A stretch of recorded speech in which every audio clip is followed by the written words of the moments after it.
Welcome back to the channel.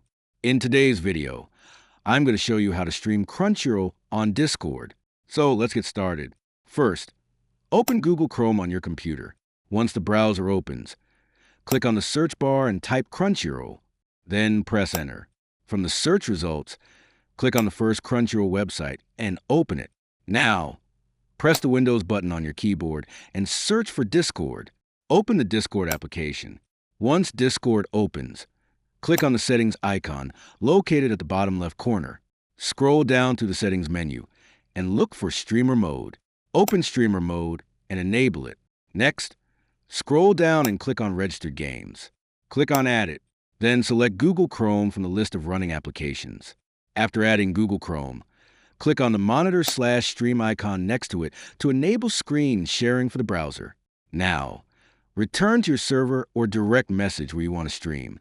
Click on the Stream button. Select Google Chrome as the application to share, and then click on the Video button to start streaming. Your Crunchyroll content will now be streamed through Discord for others to watch. And that's it.